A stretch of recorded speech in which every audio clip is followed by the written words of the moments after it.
I should have known something was wrong when Cameron insisted I wear the burgundy dress. Not the emerald one I'd chosen that complimented my eyes, but the one he'd picked out 3 weeks ago and left hanging in my closet with a note that said, "Wear this tomorrow night." At 28, I'd learned to pick my battles. A dress wasn't worth the argument, especially not tonight. Our engagement anniversary deserved celebration, not conflict. The Bellecour restaurant occupied the top floor of the Paramount building, all crystal chandeliers and floor-to-ceiling windows overlooking Manhattan's glittering skyline. I'd been here once before, for my promotion celebration at the architecture firm. Cameron had complained about the prices the entire evening. Tonight, he'd made the reservation himself. My heels clicked across the marble entryway as the Mauritreidi greeted me with a professional smile that didn't quite reach his eyes. "Miss Price, your party is already seated. Your party, not your fiancé." The phrasing should have been my second warning. I followed him through the dining room, acutely aware of the eyes that tracked my movement. The Bellecour attracted Manhattan's elite. Old money, new money, and everything in between congregated here to see and be seen. I recognized faces from charity galas and business magazines. 200 people, easily, all dressed in designer labels and dripping with jewelry that cost more than my annual salary. Cameron sat at a table near the center of the room, prime real estate for visibility. But he wasn't alone. Sophia Hartwell occupied the chair that should have been mine. Blonde hair styled in perfect waves, a dress that probably cost 5 figures, and a smile sharp enough to draw blood. I knew her by reputation. Hartwell Hotels had been a Manhattan institution for 4 generations. She'd been on the cover of Forbes last month. I stopped 3 feet from the table. My portfolio, containing the blueprints I'd spent the last month perfecting, suddenly felt impossibly heavy in my hands. Cameron stood, his expression carefully neutral. "Alyssa, thank you for coming. Thank you for coming." Like I was a business associate, not the woman he'd proposed to a year ago. "Cameron, what is this?" My voice came out steadier than I felt. He gestured to an empty chair across from them. "Please sit. We need to talk." I didn't sit. Every instinct I possessed screamed at me to leave, to walk out before whatever was coming could hit me. But pride locked my knees in place. I wouldn't run. Not in front of 200 witnesses. Cameron glanced at Sophia, who nodded encouragingly. He cleared his throat. "I've been thinking about our future, about what I need in a partner as I move forward with my career." My fingers tightened on the portfolio. "Your career. I'm planning to run for state senate next year. It's an opportunity I can't pass up. But it requires certain considerations." He gestured to Sophia. Sophia understands the political landscape, her family's connections, her experience with public life. She's the kind of partner who can help me succeed. The words landed like physical blows. Around us, conversations had begun to quiet. People were listening. "You asked me here to break up with me?" The question came out flat. "I'm ending our engagement, yes." Cameron reached into his jacket and pulled out a small velvet box. My engagement ring. The one I'd left on his bathroom counter last week when the band had started irritating my finger. He'd promised to take it to the jeweler for resizing. He opened the box, removed the ring, and set it on the table between us. "I think it's best if we make a clean break. You're ambitious, Alyssa. You've always been focused on your career, on making a name for yourself. People might say you were with me for the connections, for what I could do for your architectural firm." Heat flooded my face. "You think I'm with you for your connections? I'm simply stating how it might appear. You went from a junior architect to project lead within 6 months of our engagement. People talk." Sophia leaned forward, her expression dripping with false sympathy. "It's nothing personal, sweetie. Cameron just needs someone who understands his world. Someone who was born into it, rather than trying to climb into it." The portfolio slipped from my fingers, hitting the floor with a dull thud. Blueprints scattered across the marble. The project I'd killed myself to complete. The design that had earned me my promotion through genuine talent and 80-hour work weeks lay at their feet like garbage. Cameron didn't even glance at it. "I hope you understand this is what's best for both of us. You'll find someone more suited to your background eventually." Around us, phones had emerged from pockets and purses. Camera flashes sparked in my peripheral vision. Someone was recording this. Multiple someones. I should have said something cutting. Should have maintained my dignity with a perfect exit line that would haunt him forever. Instead, I bent down, gathered my scattered blueprints with shaking hands, and straightened. "Keep the ring," I managed. My voice sounded distant, like it belonged to someone else. Consider it payment for the year I wasted. I turned and walked toward the exit. Every step felt like moving through concrete. The conversations around me had become a dull roar. Sympathetic looks and barely concealed smirks followed my path to the door. The mayor tradee avoided my eyes as I passed. Even he'd known. They'd all known what tonight was really about. The evening air hit me like a slap when I pushed through the doors. October in Manhattan carried a bite that cut through the burgundy dress Cameron had chosen.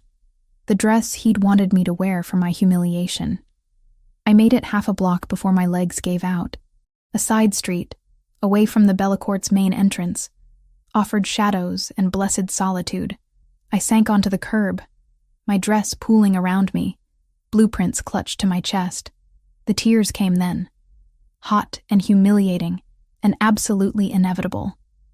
A year of my life, a year of believing someone loved me, of planning a future that had just been incinerated in front of 200 witnesses who were probably already posting about it on social media. Footsteps approached, but I couldn't find the energy to care. Let them see. Let them take their pictures. Nothing could make this worse. "Miss Price?" The voice was deep, controlled, and completely unfamiliar. I looked up through blurred vision. A man stood 3 feet away, backlit by street lamps. Tall, well over 6 feet, with dark hair and a face composed of sharp angles and shadows. He wore a black suit that probably cost more than my monthly rent, tailored perfectly to broad shoulders and a frame that suggested serious time in a gym. But it was his eyes that stopped my breath. Dark brown, almost black in the dim light, and fixed on me with an intensity that felt almost physical. "I don't need help," I said, swiping at my face. "I disagree." He took a step closer. "There are photographers coming. In approximately 30 seconds, they'll round that corner and capture you sitting on a curb in tears. Tomorrow morning, those photos will be everywhere." As if summoned by his words, voices echoed from the direction of the Bellecourt's entrance. Male voices, excited and opportunistic. The stranger extended his hand. "My car is here, unless you'd prefer to give them the show they're hoping for." I stared at his hand. Strong fingers, a platinum watch that glinted in the streetlight, and absolutely no reason to trust him. But the voices were getting closer. I grabbed his hand and let him pull me to my feet. A black car idled at the curb, sleek and expensive. He opened the rear door and I slid inside, blueprints and all. He followed, settling beside me with economical grace. The door closed, sealing us in leather-scented darkness. "Drive," he said to the man behind the wheel. The car pulled away from the curb just as 3 men with cameras burst around the corner. I pressed against the far door, heart hammering. "Who are you?" He turned those dark eyes on me, and something in his expression made my breath catch. Not threat, exactly. But not safety either. "Someone who just witnessed your very public humiliation," he said quietly. "And someone who might have a solution to your problem." The car's interior smelled like leather, and something darker, something that suggested violence, kept carefully at bay. I clutched my blueprints tighter, suddenly aware of how completely I'd abandoned common sense. Getting into a stranger's car because photographers were coming. Brilliant survival instinct, Alyssa. "You can drop me at the nearest subway station," I said, trying to sound like women who regularly fled public humiliations in luxury vehicles with mysterious men. I could. He angled himself to face me properly, and the passing streetlights illuminated his features in fragments. Sharp jawline, a thin scar cutting through his left eyebrow, eyes that assessed me like I was a blueprint he was analyzing for structural weaknesses. Or you could listen to my proposal first.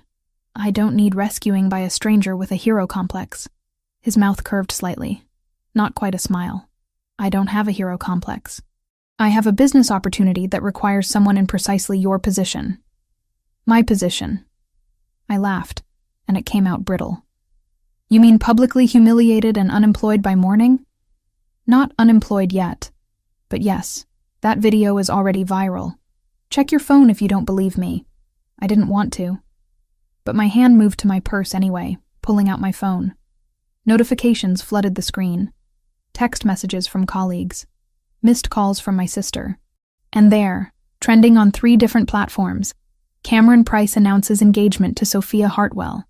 The accompanying video showed me standing frozen at that table, blueprints falling from my hands. The comments were worse than the video itself. "They'll fire me." The words came out flat. My promotion was contingent on maintaining the firm's reputation. A social media scandal doesn't exactly scream professional stability. Probably. He didn't soften it with false reassurance. Which brings me to my offer. I need a wife. I turned to stare at him. Excuse me? 6 months. A contractual marriage for business purposes. In exchange, I'll ensure Cameron Price's career ends before it begins, and I'll pay you $500,000. The number hung in the air between us like something physical. $500,000. Enough to start my own firm. Enough to never depend on anyone's reputation but my own.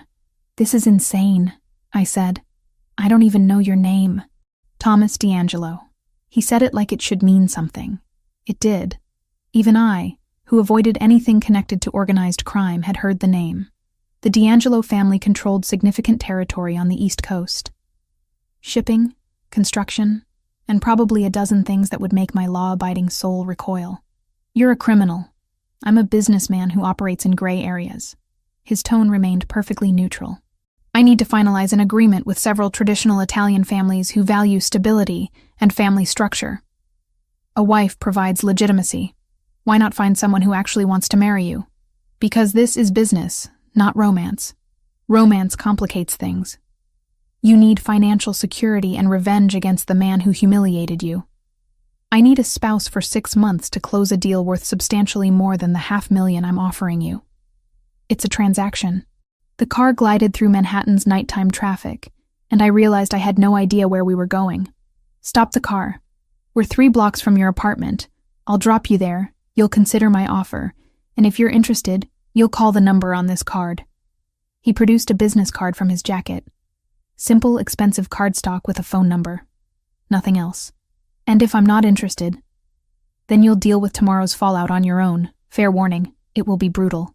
The car stopped in front of my building, a modest walk-up in a neighborhood that was gentrifying slowly enough that I could still afford rent. The driver, whom I'd barely registered, stepped out and opened my door. Thomas D'Angelo remained in the shadows of the back seat. Think about it, Miss Price. 6 months of your life in exchange for the means to build the future you deserve. And the satisfaction of watching Cameron lose everything he thinks makes him important. I climbed out, legs shaky, blueprints crumpled against my chest. This is crazy. Most worthwhile decisions are. The door closed, and the car pulled away, leaving me standing on the sidewalk with a business card in my hand, and absolutely no idea what to do with it. My apartment felt too small and too empty when I finally climbed the 4 flights to my door. I dropped the blueprints on my kitchen table and pulled up social media again, even though I knew better. The video had been shared 40,000 times. The comments had multiplied. Half of them called me a gold digger who'd gotten what I deserved. The other half pitied me in ways that somehow felt worse. I lasted 2 days. 2 days of sympathetic looks from colleagues and carefully worded suggestions from my boss that perhaps I should take a personal leave to let things settle down. 2 days of watching potential clients withdraw from projects because they didn't want the negative publicity. On the morning of the 3rd day, I stared at Thomas D'Angelo's business card and made a decision that would either save my life or destroy what remained of it. The phone rang once before a male voice answered. Address? Not hello. Not how can I help you. Just the immediate question of someone who expected my call. I gave him my office address, and he hung up without confirming anything. 20 minutes later, a text arrived. Red sedan outside in 5 minutes. Get in. The sedan was precisely where promised, and the driver offered no conversation as we navigated through midday traffic to the waterfront. Not the glossy, tourist-friendly waterfront. The working docks where cargo ships unloaded and warehouses squatted like concrete fortresses. We stopped in front of a building that looked abandoned from the outside. The driver gestured toward a side door, and I realized I was expected to enter alone. The interior contradicted the exterior completely. Modern office space occupied the ground floor, all sleek furniture and state-of-the-art technology. But it was the men I noticed most. 3 of them, positioned strategically around the room, all watching me with the kind of alertness that suggested military training and concealed weapons. "Miss Price?" Thomas emerged from an office in the back, and daylight did nothing to soften his appearance. If anything, it made him more intimidating. Tall, powerfully built, wearing another suit that probably cost more than my car. "Thank you for coming. I haven't agreed to anything, but you're here, which means you're considering it." He gestured toward his office. "Please." The office held a desk, 2 chairs, and floor-to-ceiling windows overlooking the docks. He closed the door, cutting off the view of his armed guards. "I need to understand what I'd actually be agreeing to," I said, remaining standing. "Marriage means what exactly? Living together? Public appearances?" "Yes to both. You'd move into my apartment. We'd attend social functions together, present the image of a stable, committed relationship, but separate bedrooms, no physical intimacy unless mutually agreed upon for appearances, and you maintain complete professional freedom. Except I can't tell anyone the truth." "Correct. As far as the world is concerned, we're genuinely married. The contract itself remains confidential." I crossed my arms. "And what about your actual business? The illegal parts? You don't question my operational decisions, but you're free to voice concerns about anything related to legitimate construction projects. I own several development companies that operate entirely within legal boundaries. For 6 months. 6 months. Then we divorce quietly. You receive your payment, and we both move forward." I looked out at the docks, at the ships being loaded with cargo I probably didn't want to know about. "And Cameron? You said you'd destroy his career." "I have numerous connections in political and legal circles. By the time I'm finished, Cameron Price will be fortunate to work as an ambulance chaser in Jersey." No emotion colored his voice, just stated fact. "When would this happen?" "The marriage?" 48 hours. I have a judge who owes me favors. Private ceremony, legal and binding. This is completely insane. You've mentioned that. Are you saying no?" I turned back to face him. Those dark brown eyes held no judgment, no pressure. Just patient, waiting for a decision he seemed confident I'd already made. Maybe I had. 500,000, I said. In writing. And I want it confirmed that separate bedrooms means actual separation. No expectations. Done. He moved to his desk, produced a document that suggested he'd prepared this well in advance, and slid it across to me. "Read it. Take your time. If you agree, sign." I read every word. The contract was surprisingly straightforward. 6 months, marriage in name and legal standing, $500,000 deposited to my account upon finalization of his business deal, with an additional clause guaranteeing payment even if the deal fell through no fault of mine. My hand shook slightly as I signed my name. Thomas added his signature below mine, witnessed it, and extended his hand. "Welcome to the arrangement, Mrs. D'Angelo." His grip was firm, warm, and absolutely nothing about this felt safe. The penthouse occupied the entire top floor of a building in Tribeca that didn't advertise its existence. No doorman, just biometric security and cameras positioned at angles that covered every approach. Thomas's driver had delivered my belongings 3 hours ago. Now I stood in the marble entryway of my new home, feeling like an intruder in a museum. "Your room is through here." Thomas moved past me, his presence somehow filling the vast space. He opened a door to reveal a bedroom larger than my entire previous apartment. King bed, sitting area, ensuite bathroom with a soaking tub, and windows overlooking the Hudson River. Everything you need should be here. Lucia handled the arrangements. Lucia? My sister. She manages certain aspects of the family business.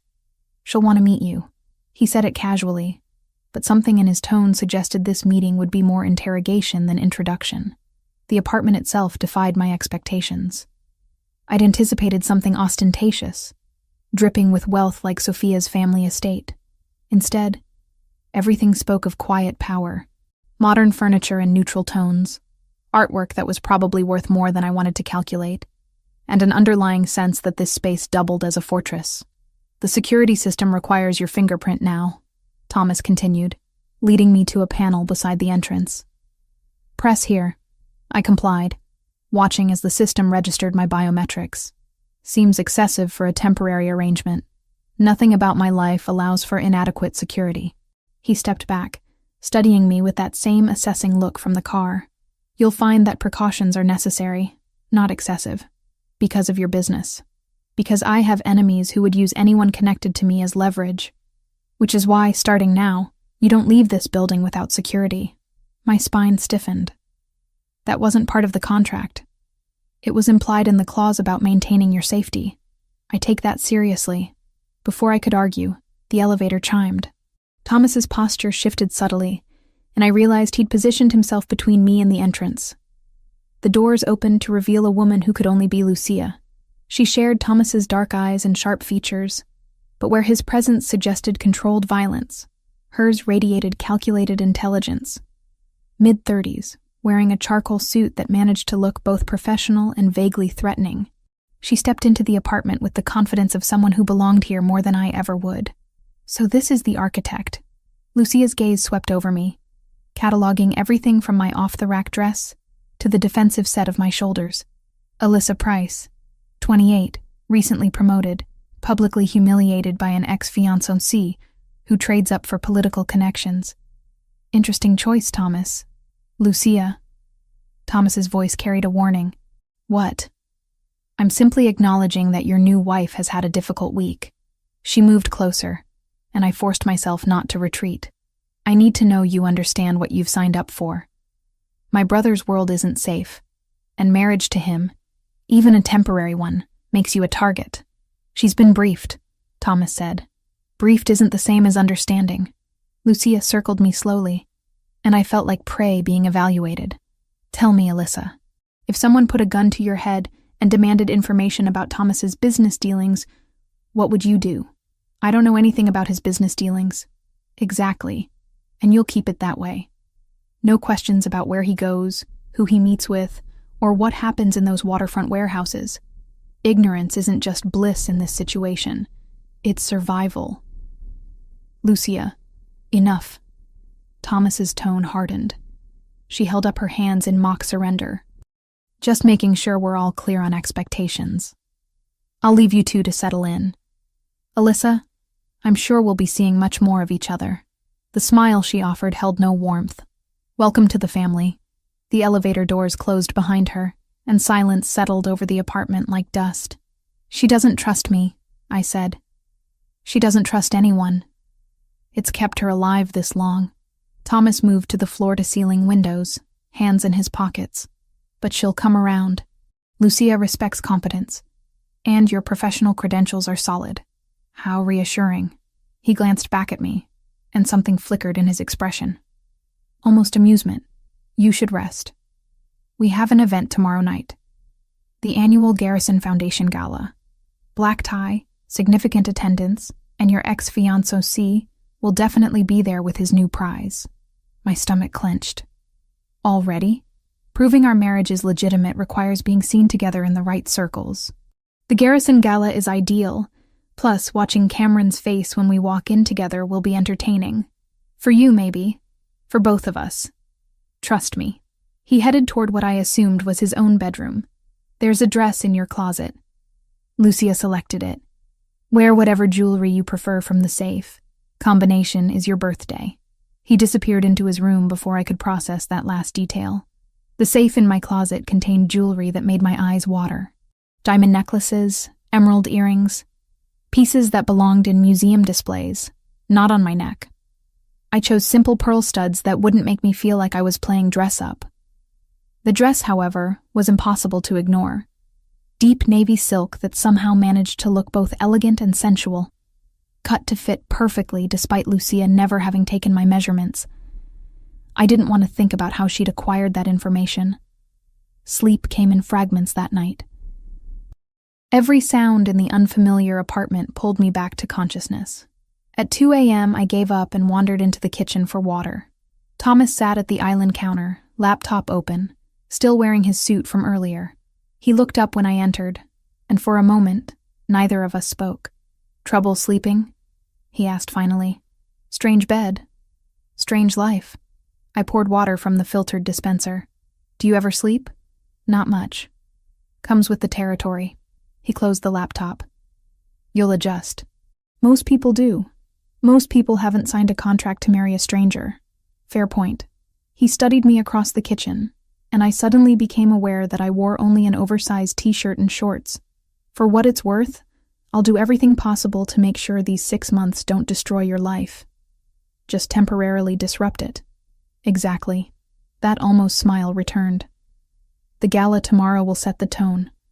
People will talk, speculate, probably create elaborate theories about how we met. Let them. The more attention on our relationship, the less attention on other matters. You mean your actual business. I mean anything that doesn't concern you. He stood, and I realized how much space he occupied just by existing. Get some rest, Alyssa. Tomorrow will be easier if you're not exhausted.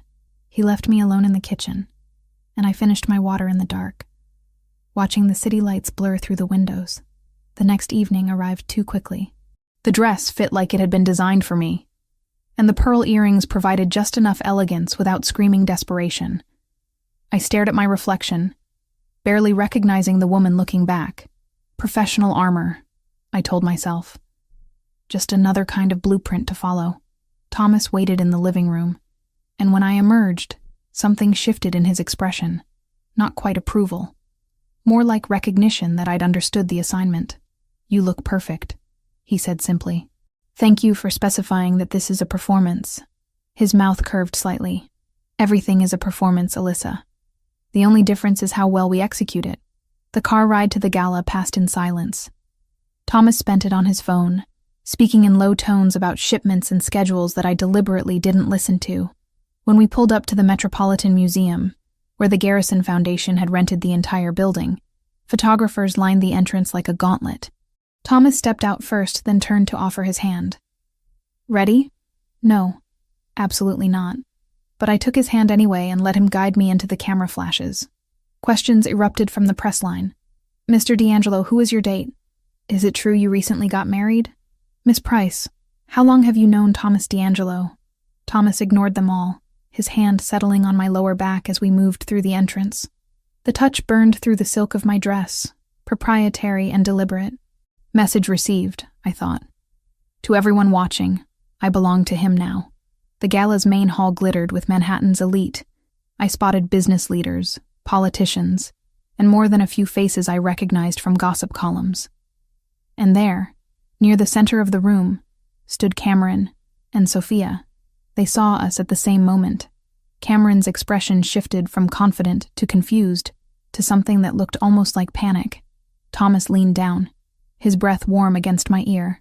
Shall we go say hello to your ex-fiancé? I think it's time he met your husband. The possessive emphasis on husband shouldn't have sent heat through my veins.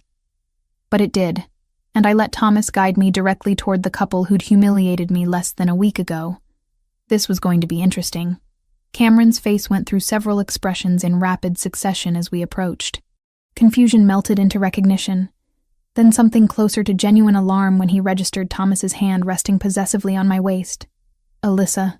He recovered his composure with visible effort. I didn't expect to see you here. Funny. I was thinking the same about you. I kept my voice light, pleasant. Cameron, Sophia. I'd like you to meet my husband, Thomas D'Angelo. Sophia's carefully maintained smile fractured. Husband. That's impossible. The engagement just ended. A week ago. Thomas's tone remained conversational, but his presence commanded attention from everyone within earshot. Plenty of time for Alyssa and me to recognize what we have. We were married 3 days ago in a private ceremony. Cameron's throat worked. He knew the name D'Angelo. Everyone in Manhattan's power circles knew that name and what it represented. How convenient, Sophia managed, recovering slightly. You certainly moved on quickly, Alyssa. Thomas's fingers tightened imperceptibly on my waist. My wife doesn't need to justify her choices to anyone, especially not to people who lack the grace to treat her with respect. The temperature around our small circle dropped several degrees. Cameron cleared his throat. Of course. We wish you both every happiness. I'm sure you do. Thomas's smile held no warmth. Enjoy your evening. He guided me away before either of them could respond, his hand never leaving contact with my body. We wove through clusters of guests, and I felt eyes tracking our movement. Whispers followed in our wake. That was brutal, I murmured. That was necessary. By tomorrow morning, everyone who matters will know you're untouchable. He caught the attention of a passing waiter and secured 2 glasses of champagne. Now we circulate. Let people see us together and establish that this marriage is legitimate. The next hour blurred into a parade of introductions. Business associates of Thomas, politicians who smiled too widely, socialites who assessed my dress and jewelry with predatory interest. Thomas handled it all with practiced ease, introducing me as his wife with a possessiveness that felt disturbingly natural. When we finally found a quiet corner near the museum's Greek sculpture exhibit, I exhaled tension I hadn't realized I was holding. "You're good at this," Thomas observed. "Most people find these events exhausting. I spent years attending firm functions where I was the youngest person in the room by a decade. I learned to adapt.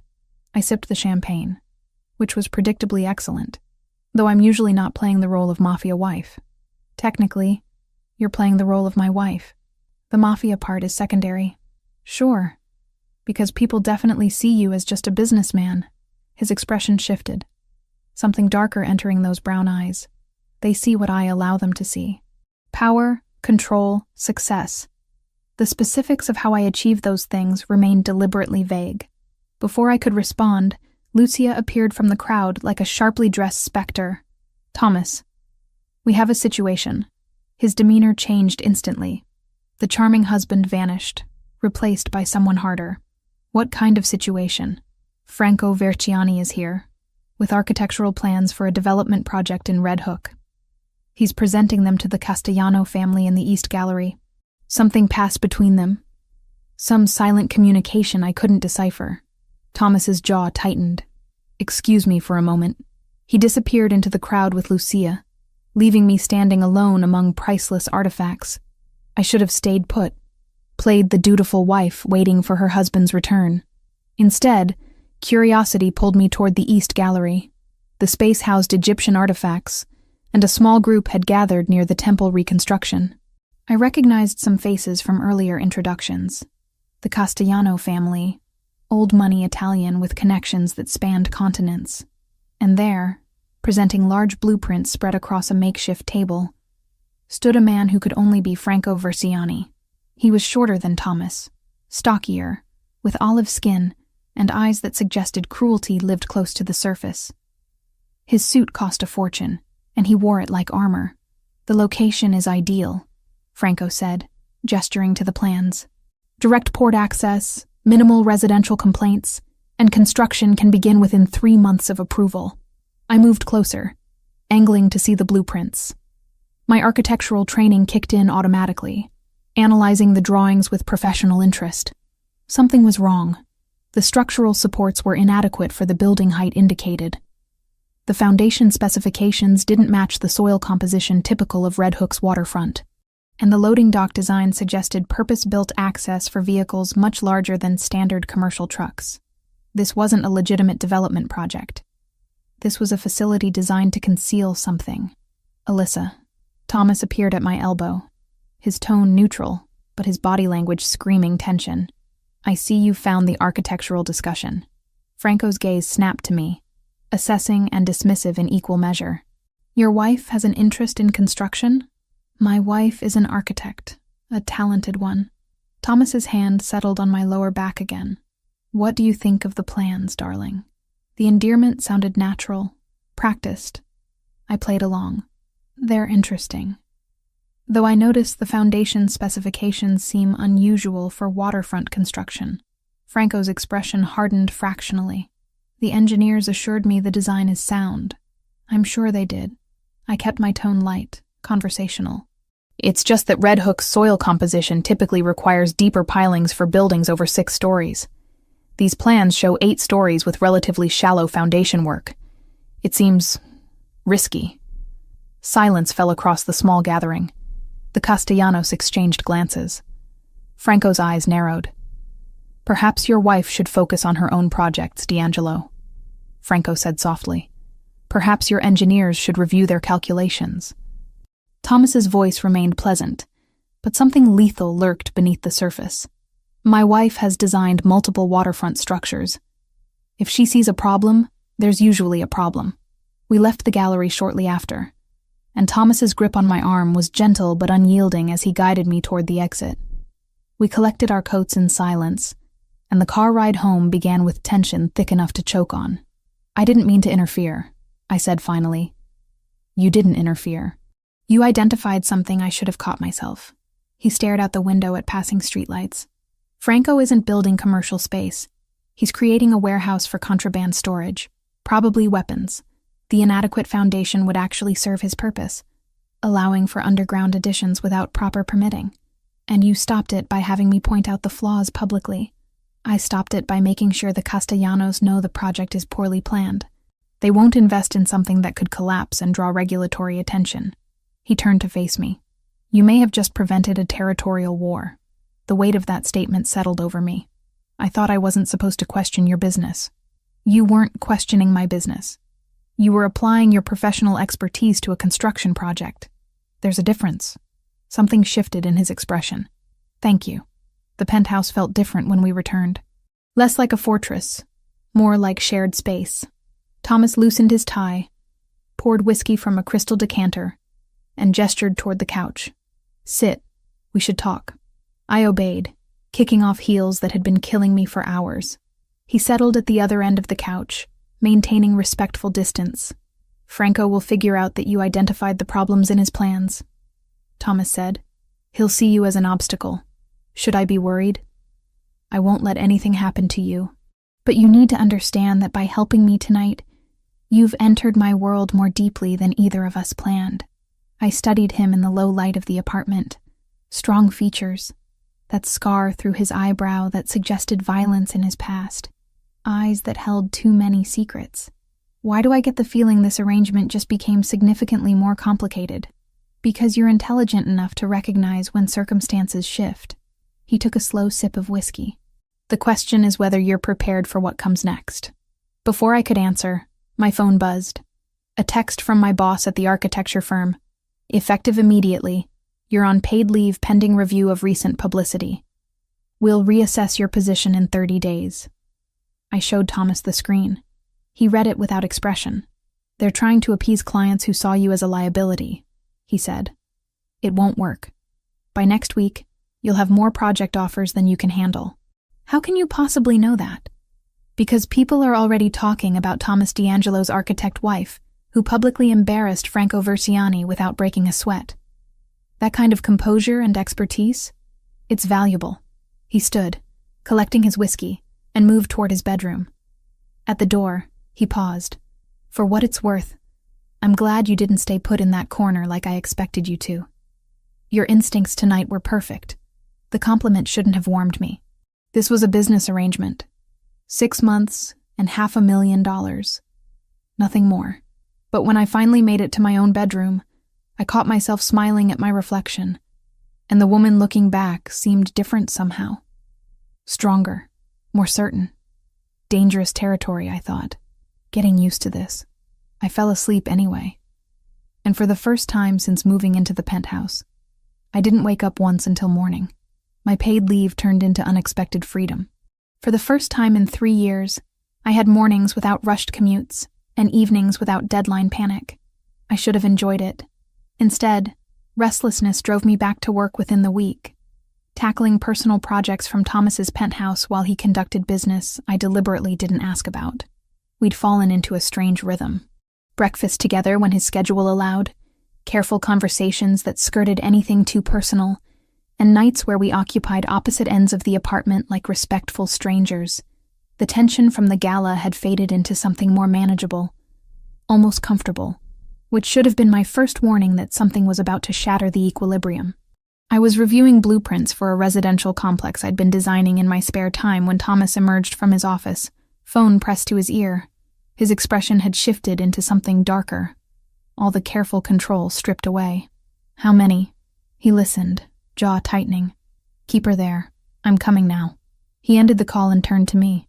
"Get your things. We're leaving." "What happened?" "There's a situation at one of my construction sites. I need to handle it personally." He was already moving toward the door, grabbing a jacket from the closet. "You're coming with me. Why would I come to a construction site? Because leaving you here without me defeats the purpose of keeping you protected." He held the door open, and something in his expression told me arguing would be pointless. The site was in Brooklyn, a commercial development near the waterfront that Thomas's legitimate construction company was building. Scaffolding climbed 6 stories, and workers moved between floors despite the late afternoon hour. Thomas's driver pulled directly onto the site, past security that waved us through without question. Vincent, Thomas's head of security, and a man who looked like he'd been carved from granite, met us at the entrance. "Boss, she's in the foreman's trailer. Shaken but not hurt." "She?" I followed Thomas toward a construction trailer at the site's edge. The site manager. "Someone left a message for her. Specifically about you." Cold spread through my chest. Inside the trailer, a woman in her 50s sat at a desk, hands wrapped around a coffee mug. She looked up when we entered, relief flooding her features. "Mr. D'Angelo." "Thank God." I didn't know who else to call. Thomas moved to her desk, where a piece of paper lay spread out. I edged closer to read the message scrawled in block letters. "Tell D'Angelo his architect wife should stay out of things that don't concern her." When did this arrive? Thomas's voice had gone flat, empty of inflection, in a way that was somehow more frightening than anger. 2 hours ago, taped to my office door. I called Vincent immediately. "Good. Take the rest of the day. Vincent will ensure you get home safely." Thomas picked up the note carefully, sliding it into his jacket pocket. "Alyssa, wait in the car. I want to see the site." He turned to look at me, and something in his expression made my breath catch. Fear. Actual fear, raw and unconcealed. "Alyssa, I'm an architect, Thomas. If someone is threatening me over construction projects, I want to see what they're so concerned about." For a long moment, he simply stared at me. Then he nodded once, sharp and decisive. "Vincent, sweep the perimeter again. I'm taking her through." The construction site smelled like concrete dust and metal. Thomas stayed close as we climbed temporary stairs to the 2nd floor, his hand hovering near my lower back without quite touching. His security detail fanned out around us, alert to every shadow. "This is a mixed-use development," Thomas explained, his tone carefully neutral. "Retail on the ground floor, offices above. Completely legitimate business. But Franco thinks I'm interfering with more than just his projects. Franco is realizing that having you around makes it harder for him to operate. You have expertise he can't easily counter." We stopped at a window opening that overlooked the water. This is exactly the kind of location he'd want for his warehouse. We acquired the property before he could. The pieces clicked together. You're using legitimate construction to block his illegal operations. I'm using legitimate construction to expand my business interests. If it happens to limit his options, that's incidental. He studied the harbor view. But yes. And now he's decided to make you a target. He left a note. That's not exactly a direct threat. Thomas turned to face me, and the intensity in his dark brown eyes pinned me in place. It's a declaration of intent. Next time, it won't be a note. So what do? We increase security. You don't go anywhere without Vincent or someone equally capable. And wow, the explosion wasn't loud. More like a muffled thump from somewhere below us. But the building shuddered, and Thomas's reflexes kicked in instantly. He grabbed me, pulling me away from the window as shouting erupted from the ground floor. "Stay behind me." His voice had gone cold, controlled. He moved toward the stairs, one hand on my arm, the other reaching for something at his back. A gun, I realized with distant shock. He was armed. Vincent appeared at the bottom of the stairs, weapon drawn. "Gas main rupture in the basement. Contained, but we need to evacuate. Could be deliberate." Thomas's grip on my arm tightened. We descended quickly, his body positioned between me and any potential threat. Workers streamed past us toward the exits, and the organized chaos suggested they'd drilled for exactly this scenario. We made it to the car without incident, but Thomas didn't relax until we were several blocks away. He kept his hand on my knee, fingers pressed hard enough to leave marks through my jeans. "Are you hurt?" His voice was rough. "No. I'm fine." "Thomas, look at me."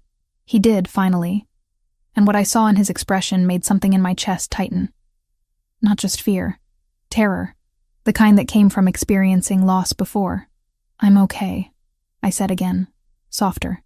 His hand moved from my knee to cup my face, thumb brushing my cheekbone. "This isn't worth $500,000. This isn't worth any amount of money." "What are you saying?" "I'm saying we end the contract. Tonight. I'll still pay you, still destroy Cameron, but you go somewhere safe until No, Alyssa. No. I'm not running because someone tried to intimidate us with an explosion that was probably faulty construction, not sabotage." The lie felt transparent even as I spoke it, but I pushed forward anyway. "I signed a contract. 6 months. I don't break my commitments." Something shifted in his expression. The fear remained, but something else emerged alongside it. Something that looked dangerously like admiration. "You're either incredibly brave or completely foolish." "Both, probably." My pulse hammered against my throat. "But I'm not leaving." The car pulled into the underground garage beneath the penthouse building. Neither of us moved to exit immediately. Thomas's hand remained against my face, warm and possessive, and I couldn't remember why I'd insisted on separate bedrooms and professional distance. "I lost someone once," he said quietly. "My wife, 7 years ago. We were driving home from a restaurant and a car forced us off the road. I survived. She didn't." The pain in his voice was raw, unfiltered. "Thomas, I'm sorry. They targeted her to hurt me. A rival family, sending a message about territorial disputes. I swore after that night I'd never put anyone in that position again. Never care enough about someone to make them vulnerable. But you married me. Because it was supposed to be a contract. Business. No real emotion involved." His thumb traced my jawline, and his eyes held mine with an intensity that stole my breath, except somewhere between the gala and tonight. That changed. I should have pulled away. Should have reminded him about the agreement, the terms, the very clear boundaries we'd established. Instead, I leaned into his touch. "Thomas, this isn't He kissed me before I could finish the sentence. Not gentle, not tentative. A claiming kiss that tasted like fear and relief, and something deeper that neither of us had words for. His hand slid into my hair, angling my head as he deepened the kiss. And I responded with equal intensity, months of tension finally finding release. When we finally broke apart, both breathing hard, he pressed his forehead against mine. "I can't lose you," he whispered. "I won't survive it again." "Then don't push me away." I gripped his jacket, anchoring myself to something solid in a world that had shifted beneath my feet. "We face this together, or we don't face it at all." His laugh was short, almost bitter. "You have no idea what you're signing up for." "Then show me. No more protecting me from information. No more treating me like I'm fragile. If I'm really in danger, I need to know everything." He pulled back enough to study my face, searching for something. Whatever he found must have satisfied him, because he nodded slowly. "Everything," he agreed, starting with the fact that Franco Verciani isn't working alone. Someone close to me has been feeding him information. Someone who knew exactly where you'd be today. The implications settled over me like ice water. "You have a traitor. I have a problem that could get us both killed if we don't identify them first." He finally released me, straightening in the seat. "Welcome to my world, Alyssa. It's significantly more complicated than construction plans and foundation specifications." We exited the car and headed for the elevator. And I realized with startling clarity that the contract I'd signed had become irrelevant somewhere along the way. This wasn't about money anymore. This wasn't even about revenge on Cameron. This was about survival, partnership, and something that felt dangerously close to the kind of connection I'd sworn to avoid. The elevator doors closed, sealing us in, and Thomas reached for my hand. I let him take it, fingers intertwining with his, and didn't let go until we reached the penthouse. Thomas's penthouse transformed into a command center overnight. Maps appeared on the dining table, locations marked with pins and circles. Lucia arrived at dawn with files thick enough to double as weapons, and the two of them spent hours analyzing patterns I couldn't decipher. I'd been relegated to my bedroom with Vincent stationed outside the door like a particularly intimidating piece of furniture. protected, secured, completely useless. By noon, I'd had enough. This is ridiculous.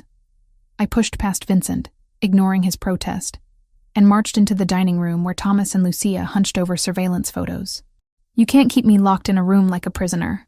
Thomas looked up, exhaustion evident in the shadows under his eyes. I can keep you safe. That's what matters. Safe and ignorant. You said no more protection from information. That lasted all of 12 hours. Lucia glanced between us, something calculating in her expression.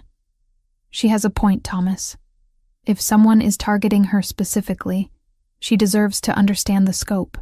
The scope is that Franco has a source inside my organization who knew Alyssa would be at that construction site. Thomas's voice was hard. Until I identify who, everyone is suspect. Even Lucia? I moved closer to the table, studying the photos. Men in expensive suits. Some I recognized from the gala. Even Vincent? Vincent has been with me for 15 years. Lucia is family. But yes, technically, until I have proof, everyone is potentially compromised. The admission cost him. I could see it in the tension across his shoulders, the way his fingers gripped the edge of the table. Then let me help. I pulled out a chair and sat, uninvited. I'm an architect. I solve structural problems by analyzing patterns. Maybe I can see something you're missing. Lucia raised an eyebrow at Thomas. I like her. She's persistent. Persistent is one word for it.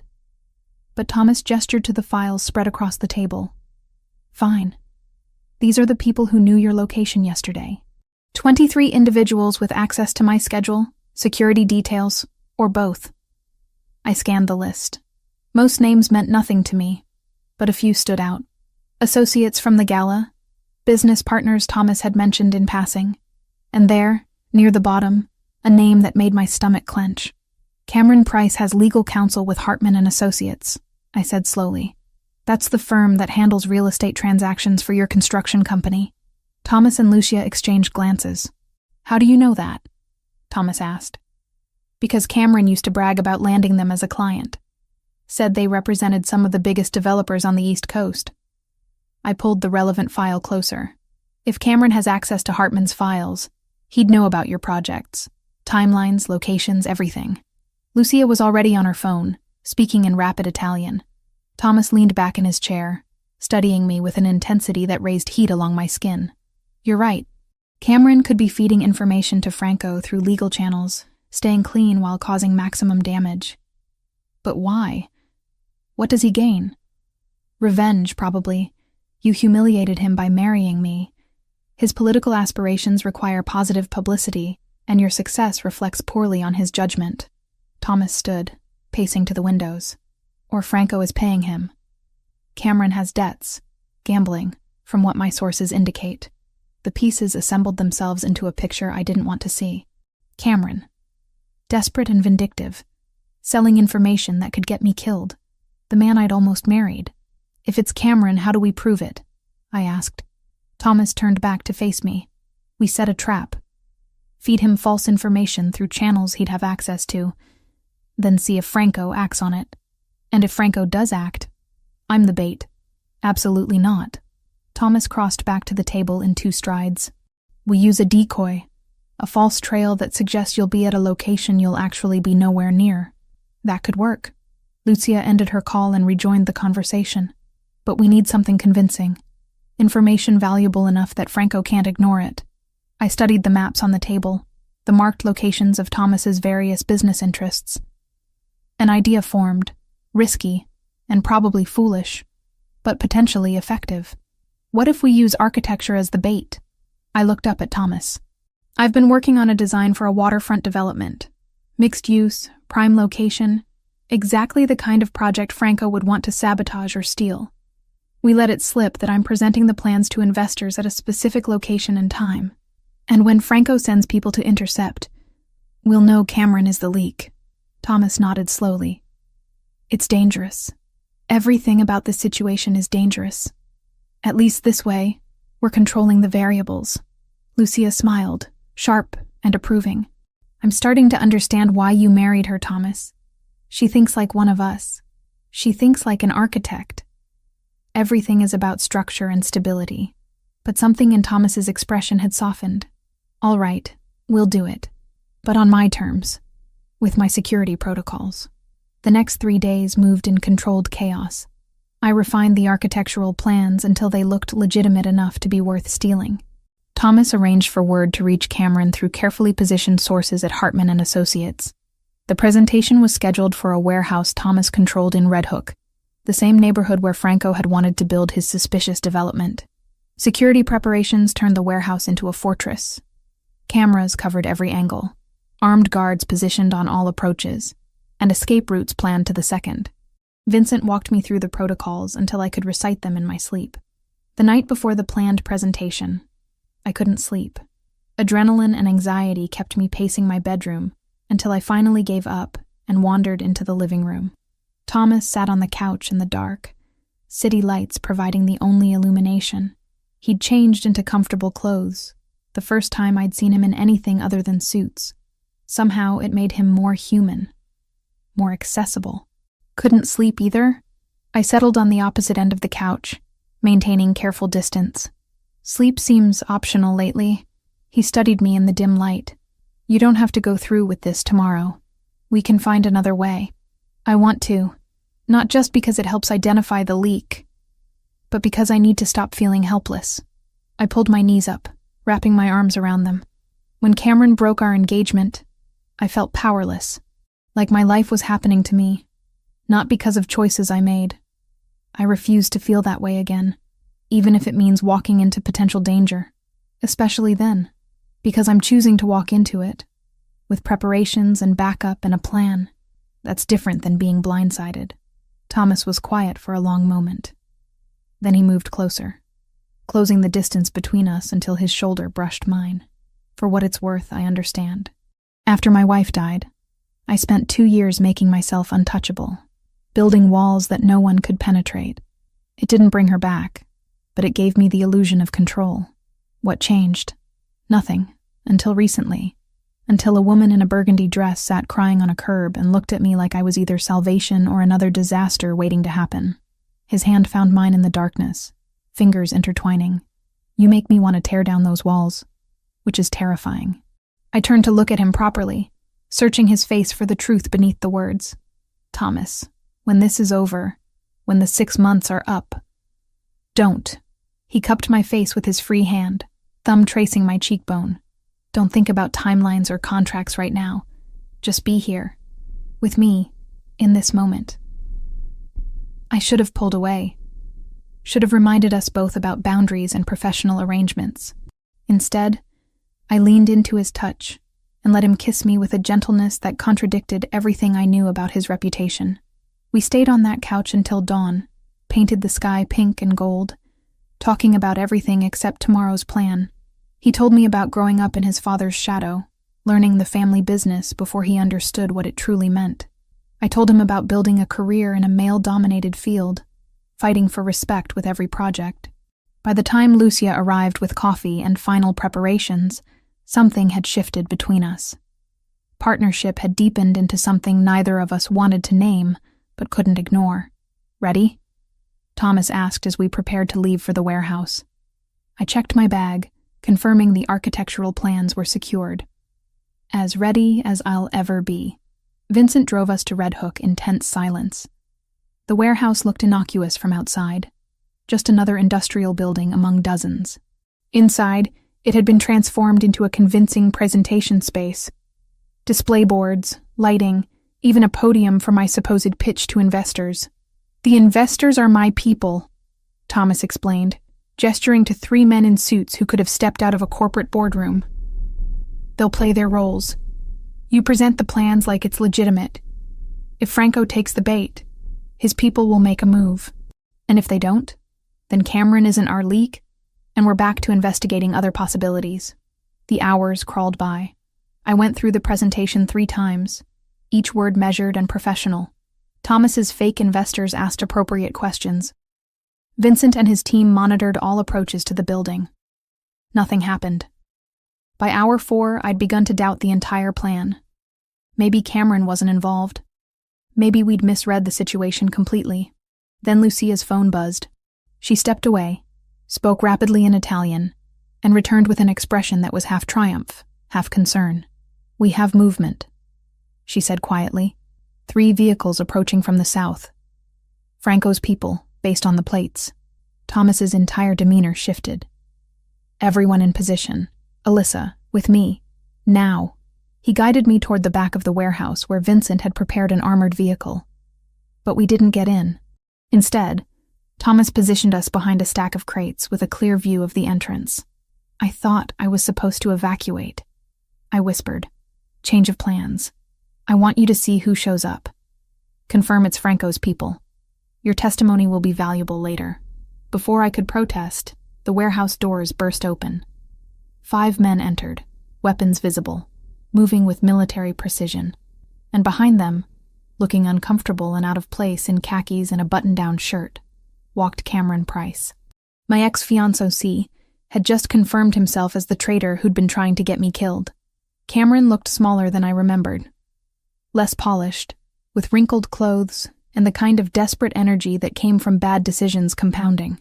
He glanced around the warehouse nervously, while Franco's men fanned out, searching for the architectural plans that didn't actually exist in any accessible location. "She should be here," one of Franco's men said, thick accent coloring his English. The schedule said presentation at 2 o'clock. Maybe she got spooked. Cameron's voice carried across the empty space. D'Angelo could have figured out we had access to his calendar. Or maybe D'Angelo set a trap, and you walked right into it. Thomas stepped out from behind the crates, and I watched with fascination as 5 weapons immediately pointed at him. He didn't even flinch. "Hello, Cameron. Interesting company you're keeping these days." Cameron's face went pale. "Thomas, this isn't what it looks like." "Really? Because it looks like you've been feeding information to Franco Versiani in exchange for what, exactly? Money to cover your gambling debts? Revenge because my wife moved on faster than you expected? Your wife." Cameron's expression twisted into something ugly. "You mean the woman who was supposed to need me? Supposed to come crawling back when reality hit. Instead, she lands a Mafia boss who turns her into someone untouchable. So this is about ego." I stepped out beside Thomas, ignoring his sharp intake of breath. "You couldn't handle that I didn't fall apart without you." All 5 weapons shifted to point at me. Thomas moved instantly, positioning himself between me and the guns. But I sidestepped, keeping myself visible. "Alyssa, get back," Thomas said, voice low and dangerous. "No." I want him to explain. I kept my eyes on Cameron. "The humiliation at Bellacourt wasn't enough? You had to try to get me killed? I didn't think Franco would actually hurt you." Cameron's words came fast, defensive. He just wanted to scare you. Make you back off from interfering with his projects. I thought if you were scared enough, you'd leave D'Angelo, and then maybe I'd come back to you? Disbelief colored my voice. After you publicly destroyed me? You're delusional. I'm trying to survive. Those gambling debts aren't just money I owe, Alyssa. They're debts to people who break legs when you don't pay. Franco offered a solution. Information about D'Angelo's operations in exchange for clearing what I owed. So you sold out your ex-fiancé CE to save yourself. Thomas's tone could have cut glass. Admirable. One of Franco's men spoke into a radio, rapid Italian that I couldn't follow. Whatever response he received made his expression harden. We need to go. Police are coming. Police? Cameron looked confused. Why would police? Because I called them. Lucia emerged from another section of the warehouse, phone in hand. Specifically, I called my contacts at the FBI. They've been very interested in Franco Versiani's arms trafficking operation.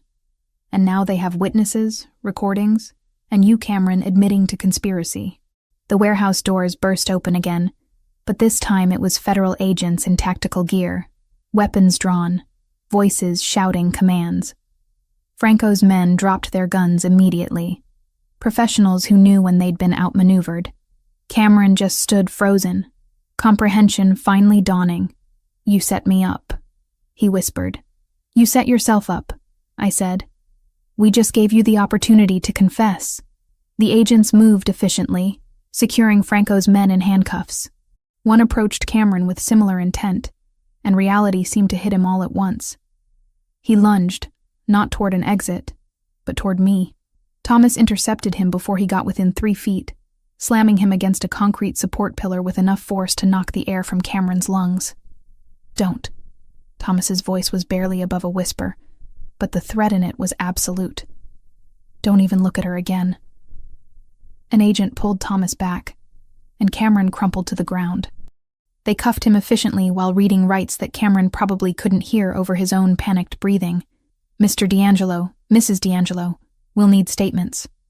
The lead agent, a woman in her 40s with sharp eyes and an air of command, gestured toward a cleared area. "This way, please." The next 2 hours blurred together. Statements, recordings, confirmation of details.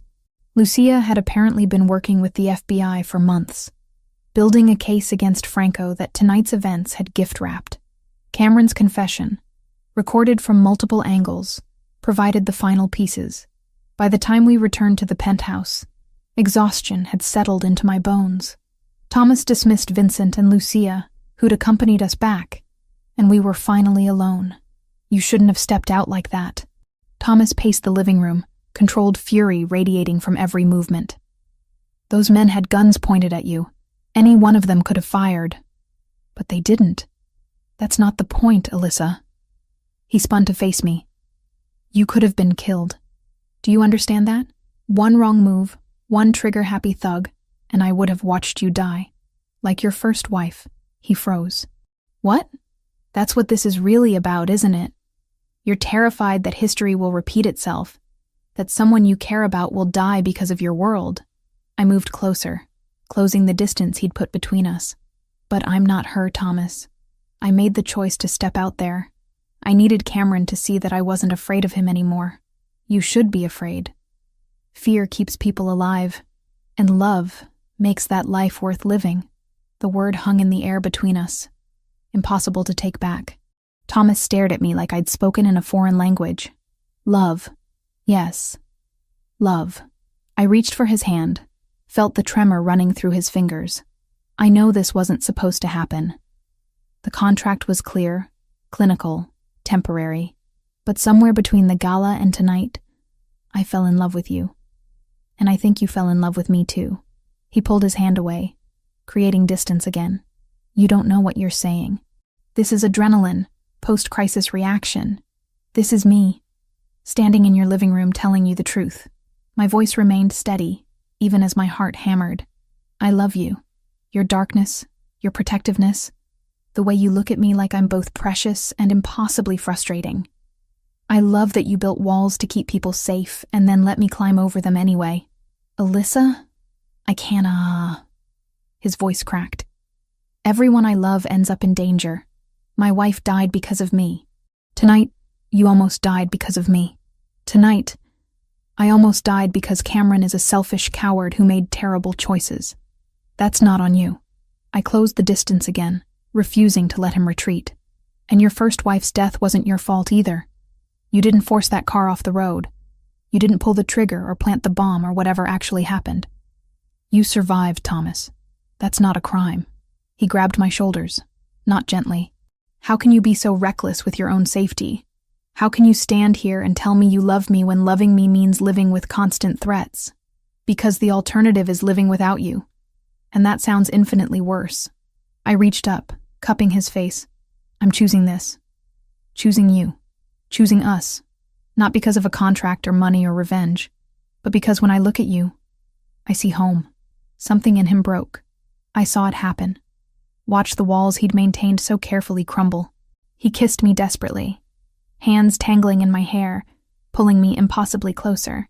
I responded with equal intensity, pouring every emotion from the past weeks into the connection between us. When we finally broke apart, both breathing hard, he pressed his forehead to mine. "I love you," he whispered. "God help me. I love you so much it terrifies me. Then be terrified with me, but don't push me away. I don't know how to do this, how to love someone and not destroy them. We'll figure it out together. That's what partnership means." I kissed him again, softer this time. "No more protecting me from your world. No more keeping me at arm's length. We face everything together, or we don't face it at all. He pulled back enough to look at me properly. You're asking me to trust that you can survive in my world. I'm asking you to trust that we're stronger together than we are apart. I held his gaze. Can you do that? For a long moment, he simply studied me, and I could see him wrestling with instincts honed by years of loss and paranoia. Then, finally, he nodded. Together, he agreed. Everything. No more secrets, no more protection from information. You're my partner, not my possession. Exactly. Relief flooded through me. Now can we please sit down? I've been running on adrenaline for hours and I'm about to collapse. He laughed, the sound rusty but genuine, and guided me to the couch. We collapsed into the cushions, his arm around my shoulders, my head against his chest. His heartbeat was steady beneath my ear, grounding and real. The contract is void, you know, he said after a moment. Not because of technicalities, but because this isn't a business arrangement anymore. I know, I don't care about the money. You'll get it anyway. I keep my promises. His fingers traced patterns on my shoulder. But I'm hoping you'll stay for different reasons. I'm staying because I love you. You complicated, overprotective, occasionally infuriating man. Good, because I have no intention of letting you go. He kissed the top of my head. Fair warning. My world doesn't get less dangerous just because we're in love. I wouldn't expect it to, but we'll handle it together. Together, he repeated, like he was testing the word. I think I could get used to that. We stayed on that couch as night settled over Manhattan, neither of us willing to move, both of us finally understanding that what we'd built was worth every risk. 3 months after Cameron's arrest, Manhattan looked different from the penthouse windows. Or maybe I looked at it differently now, understanding that the city's gleaming surface concealed layers of complexity I'd never imagined before marrying Thomas D'Angelo. The original 6-month contract had expired 2 weeks ago. I'd signed the divorce papers Thomas prepared, watched him file them, and then moved my belongings from the guest bedroom into his. Because contracts were about business, and what we had now transcended any legal document. My architecture firm occupied a modest office in Chelsea, funded by the $500,000 Thomas had insisted on transferring despite my protests. 3 employees, 6 active projects, and a reputation for innovative design that had nothing to do with my husband's influence and everything to do with work that finally bore only my name. You're thinking too loud. Thomas emerged from the bathroom, hair damp from the shower, wearing the casual clothes that still seemed incongruous on someone so associated with power suits and control. I can hear it from across the apartment. I'm thinking about tonight. I turned from the window, watching him move through our bedroom with the economical grace that never failed to catch my attention. Are you sure about this? Having a celebration at the restaurant where you were publicly humiliated? Absolutely. He crossed to me, hands settling on my waist. It's poetic justice. Plus, the look on certain people's faces will be worth whatever astronomical amount they're charging for the private event. The Bellacourt restaurant, scene of my worst moment, now transformed into the venue for what Thomas insisted on calling our real wedding celebration. Not a legal ceremony, since we were technically already married and divorced, and living together in a relationship that defied conventional categorization, but a public declaration that what we had was genuine, permanent, and entirely on our terms. Sophia will be there, I said. She RSVP'd yes, probably out of morbid curiosity. Good. She should see what she missed when she chose Cameron. His mouth curved into something predatory. Cameron, who was currently awaiting trial on conspiracy charges and probably regretting every decision that led him to that warehouse. I'd seen the news coverage. Cameron's fall had been spectacular and public, his political aspirations incinerated before they could properly ignite. Sophia had distanced herself immediately, engagement broken within 48 hours of his arrest. Last I'd heard, she was dating a tech entrepreneur and pretending the Cameron chapter had never happened. I don't hate him anymore, I said, surprising myself with the truth. I almost feel sorry for him. He destroyed his own life trying to destroy mine. That's more generous than he deserves. Thomas pulled me closer, and I leaned into the solid warmth of him. But it's one of the things I love about you. You don't carry grudges once justice has been served. Justice had indeed been served. Franco Verciani faced federal charges that would keep him imprisoned for decades. His organization had crumbled without leadership, territory absorbed by families who operated with slightly more legal consideration. The explosion at Thomas's construction site had been ruled accidental, faulty gas lines, rather than sabotage, but we both knew the truth. Franco had tried to kill me, and failed. My phone buzzed with a text from Lucia. Car arrives at 7. Don't be late to your own party. And wear the green dress, not the blue one. Trust me, your sister is terrifying, I said, showing Thomas the message. She's efficient. There's a difference. But he smiled, the expression transforming his face from intimidating to almost boyish. Though I agree about the green dress, it makes your eyes impossible to look away from. The afternoon passed in comfortable routine. Thomas reviewed shipping manifests for his legitimate import business, while I finalized plans for a residential project in Brooklyn. We'd learned to occupy the same space without crowding each other, partnership extending beyond crisis management into the mundane details of daily life. By 7 o'clock, I wore the green dress Lucia had insisted on, emerald silk that Thomas had indeed been unable to look away from. His own suit was impeccable, charcoal gray with subtle pinstripes, and together we looked like exactly what we were. Power couple, Manhattan elite, dangerous and respectable in equal measure. The Bellacourt hadn't changed. Same crystal chandeliers, same floor-to-ceiling windows, same marble floors I'd crossed in humiliation months ago. But tonight, those floors led to a private dining room Thomas had reserved entirely, and the 200 guests weren't witnesses to my destruction. They were witnesses to my resurrection. Lucia met us at the entrance, stunning in midnight blue, her sharp assessment confirming we'd followed her dress code instructions. Perfect. Everyone important is already here. A few surprises too, but good ones. Define good surprises, Thomas said, immediately suspicious. You'll see.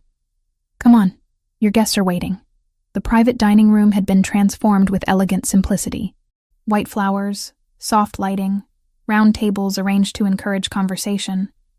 And the guests themselves represented an interesting cross-section of Manhattan society. Business leaders, architects, politicians who'd survived Cameron's fall, and faces I recognized from Thomas's world, the kind of people who understood exactly who they were celebrating with and chose to attend anyway.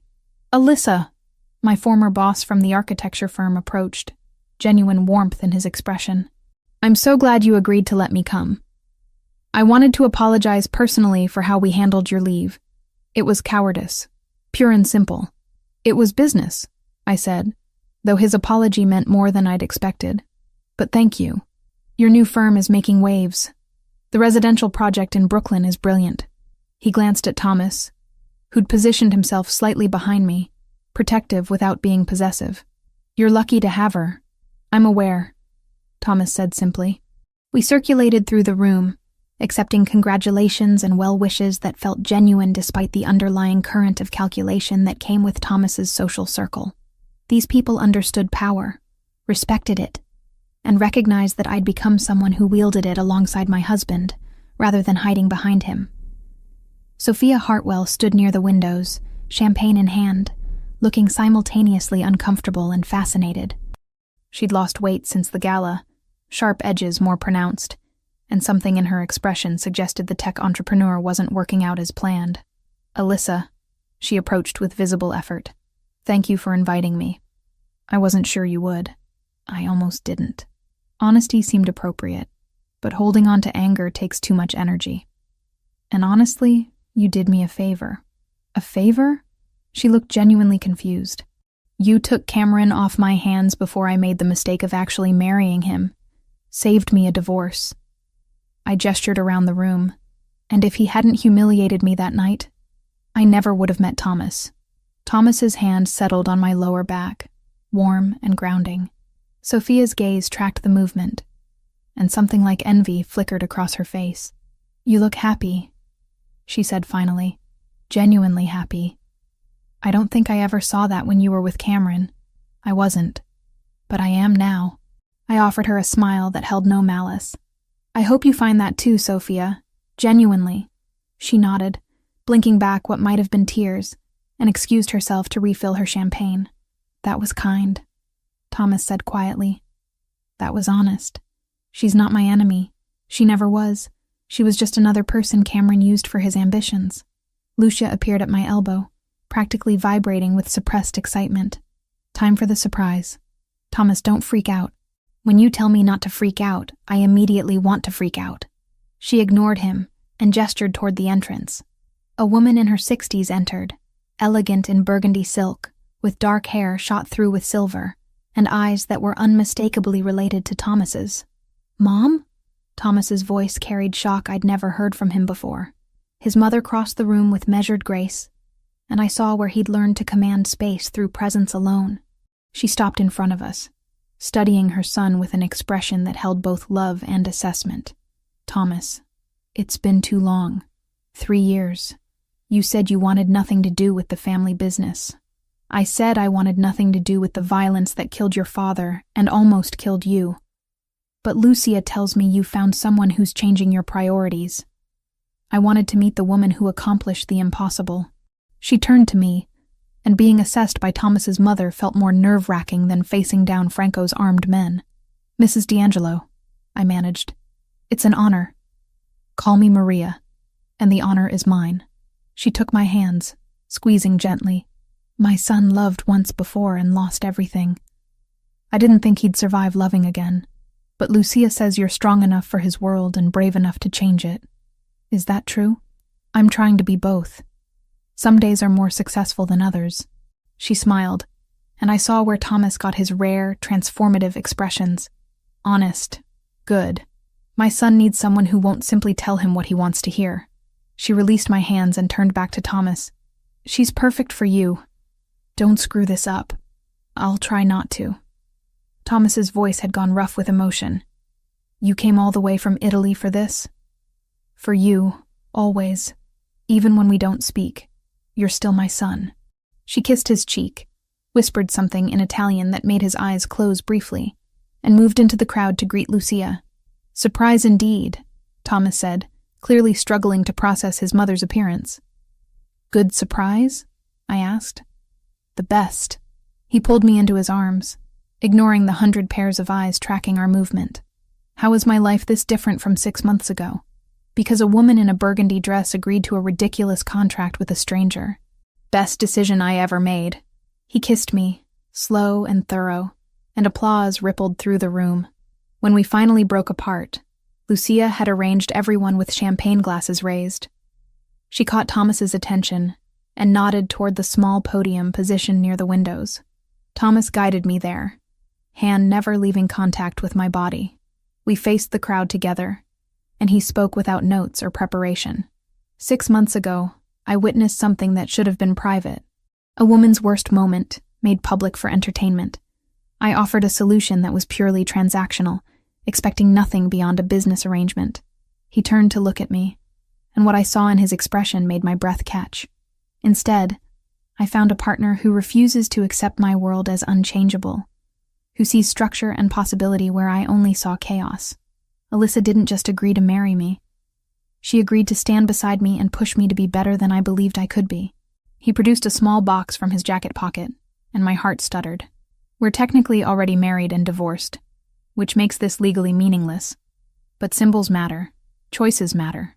He opened the box to reveal a ring that was nothing like the contract band I'd worn months ago. This was platinum set with emeralds that matched my dress, elegant and distinctive. Alyssa Price, will you marry me? Not for 6 months, not for business purposes, but for every reason that actually matters. The room had gone silent. I looked at Thomas, at the vulnerability in his expression that he'd never shown anyone else, and knew my answer had been inevitable since the night he'd found me crying on a curb. Yes, my voice carried across the sudden hush. For every reason that matters, yes. He slid the ring onto my finger, and the room erupted into applause and cheers. But I barely heard them.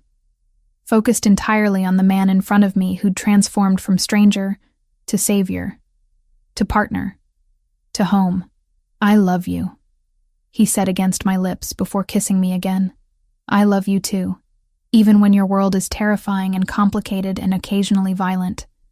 Especially then? Especially then. The celebration continued around us, but we stayed at that podium for another moment, foreheads pressed together, breathing the same air. Through the windows behind us, Manhattan glittered in the darkness, beautiful and dangerous and full of possibility. "Think we can make this work?" I asked quietly. "Long term? Permanently? Despite everything?" Thomas pulled back enough to meet my eyes. "With you? I think we can survive anything." His expression turned serious. "Fair warning. My past doesn't disappear just because we're in love.